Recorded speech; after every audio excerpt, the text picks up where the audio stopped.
નમસ્કાર મિત્રો, 20 ફેબ્રુઆરી 2019ના કરંટ અફેરમાં હું મુકેશ ડેરવાળિયા એજ્યુ સફર પરિવાર વતી આપ સર્વ મિત્રોનું હાર્દિક સ્વાગત કરું છું.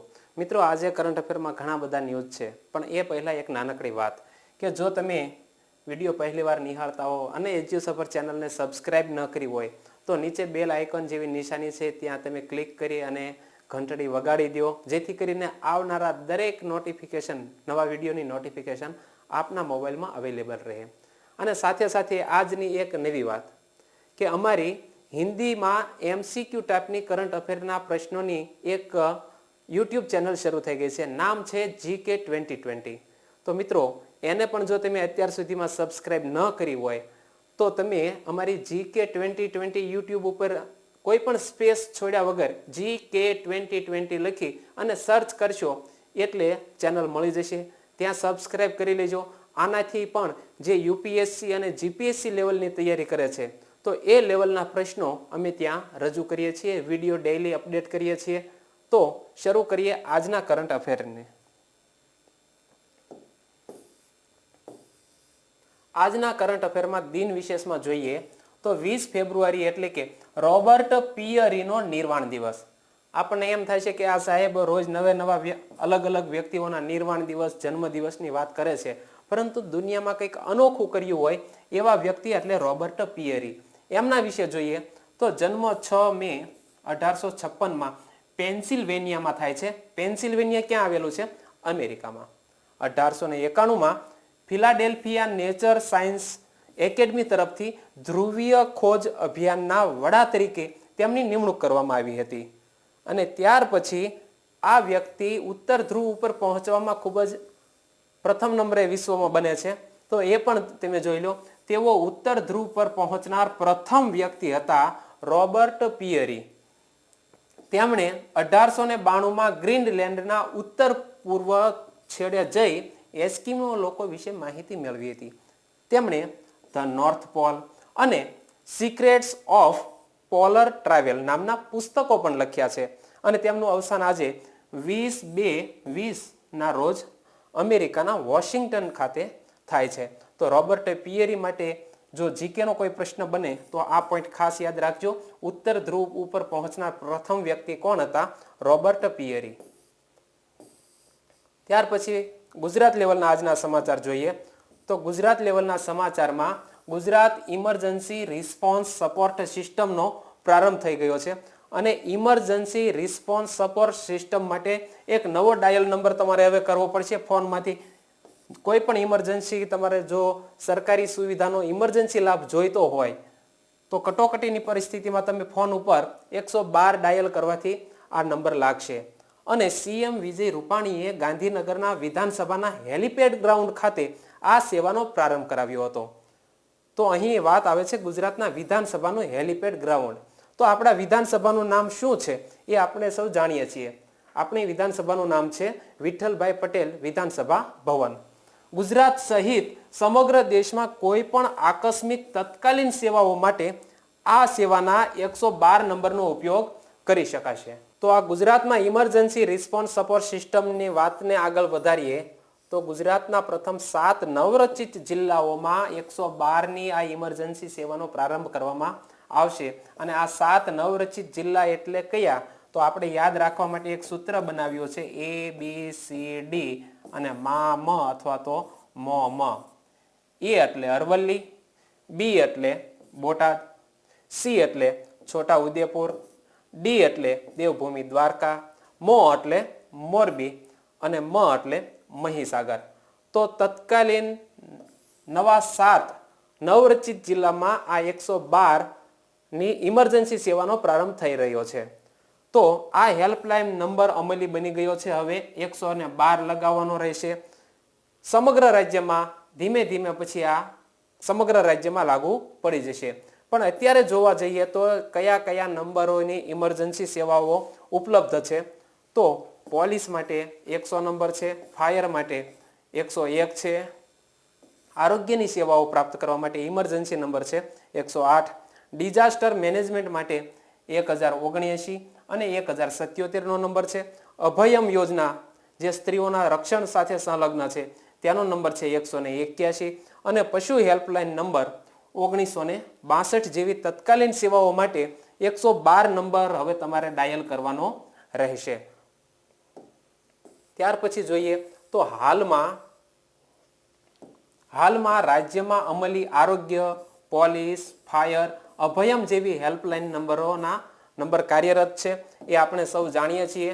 ત્યાર પછી જોઈએ ગુજરાતના મહત્વના સમાચાર, અને યાદગાર દિવસ બનવાનો છે 4 માર્ચ, કારણ કે 4 માર્ચના રોજ માનનીય PM શ્રી અમદાવાદમાં આવનાર છે અને મેટ્રો ટ્રેનનો શુભારંભ કરવાના છે. તો 4 માર્ચના રોજ વડાપ્રધાન નરેન્દ્રભાઈ મોદી મેટ્રો ટ્રેન આપણા લોકોને અર્પિત કરવાના છે.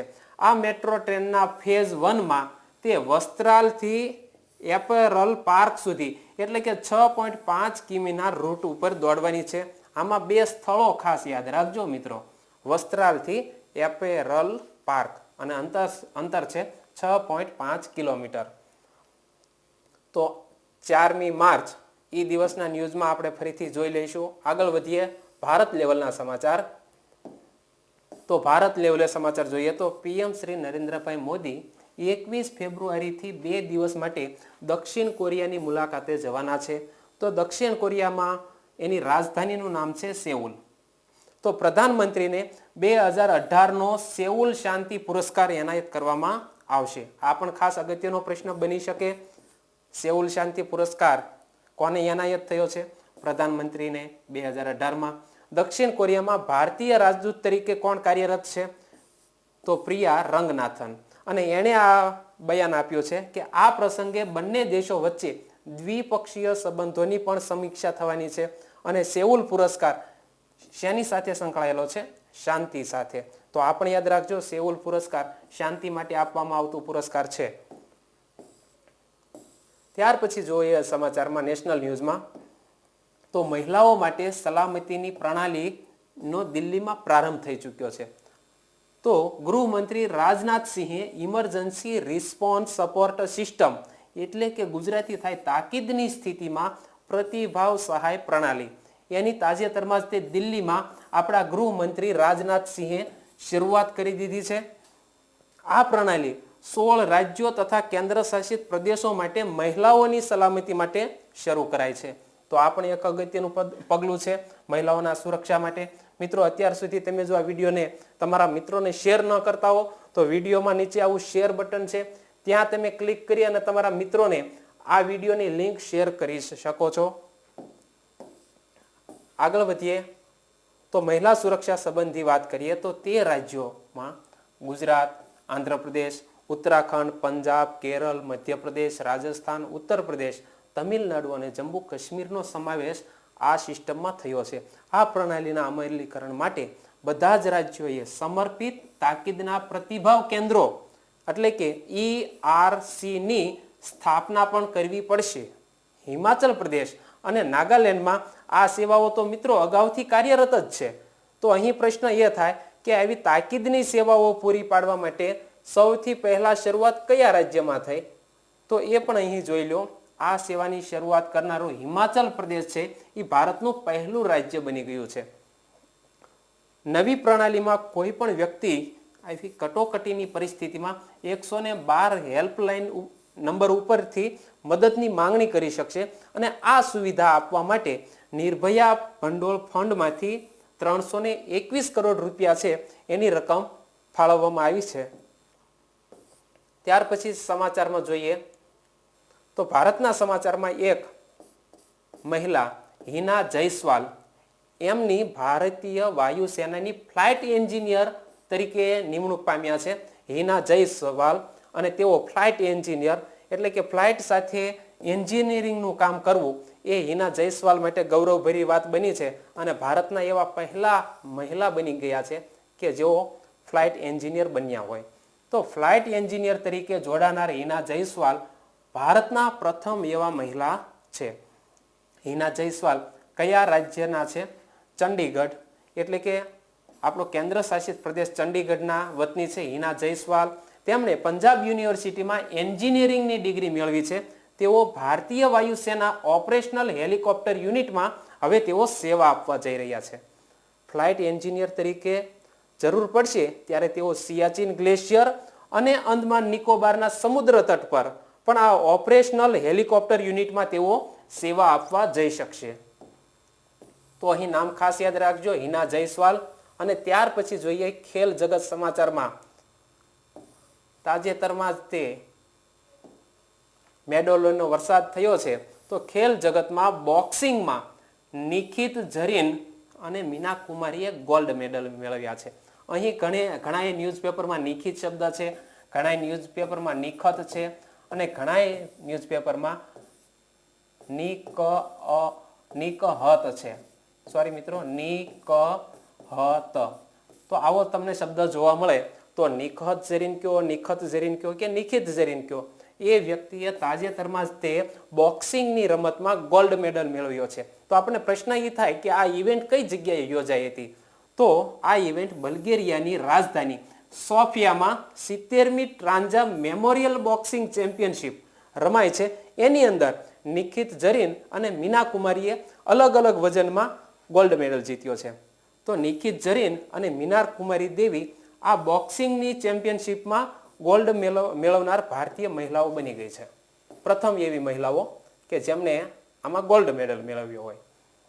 2 વખતની નેશનલ ચેમ્પિયનશિપ નિખિત ઝરીને 51 કિલોગ્રામ કેટેગરીની ફાઇનલમાં ફિલિપાઇન્સની આઇરિશ મેગ્નોનને હરાવીને પોતાને નામ ગોલ્ડ કર્યો છે.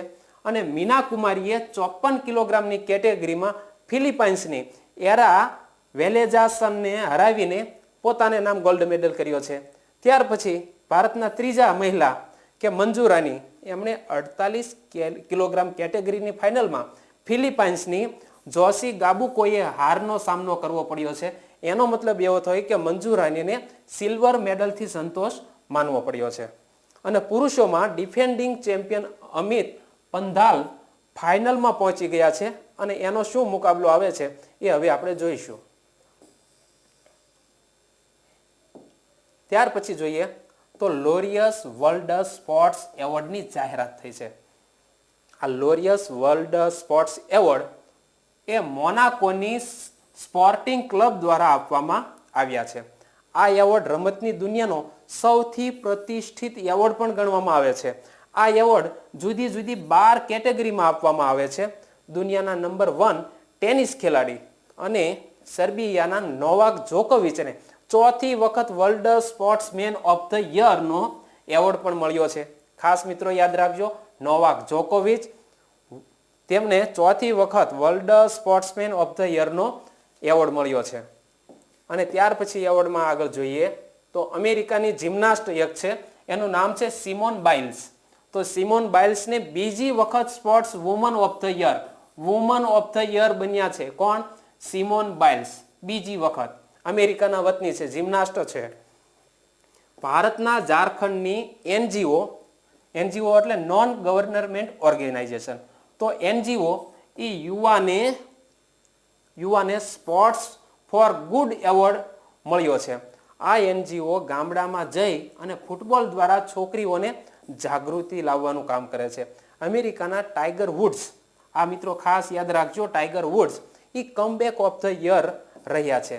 ટાઈગર વુડ્સને તાજેતરમાં તે કઈ રમત સાથે સંકળાયેલા છે? ટાઈગર વુડ્સ તો ગોલ્ફની રમત સાથે સંકળાયેલા છે અને તાજેતરમાં જ તેને કમબેક ઓફ ધ યરનો પુરસ્કાર પણ મળ્યો છે.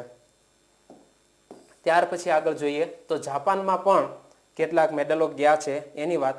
જાપાનના નાઓમી બ્રુકથ્રુ ઓફ ધ યર રહ્યા છે, જે ટેનિસની રમત સાથે જોડાયેલા છે. સ્લોવેકિયાના હેનરીએટા ફરકાસોવા કે જે એક દિવ્યાંગ છે, એમને સ્પોર્ટ્સમેન ઓફ ધ યર રહ્યા છે અને જે સ્કીઇંગ રમત સાથે જોડાયેલા છે. અને France world cup football team of the year બની છે. વર્લ્ડ કપમાં વિજેતા team France team of the year બની છે. તો મિત્રો આજના કરંટ અફેરને અહીં પૂર્ણ કરીએ અને મહત્વના સમાચારો જો તમે હાઇલાઇટમાં રાખશો તો અમને ચોક્કસ વિશ્વાસ છે કે એજ્યુ સફર તમારો એક પણ કરંટ અફેરનો પ્રશ્ન નહીં ચૂકવા દે. અને અમારી બંને ચેનલને તમે સબસ્ક્રાઇબ ન કરી હોય તો સબસ્ક્રાઇબ કરી લેજો. Thank you for watching this video. ધન્યવાદ.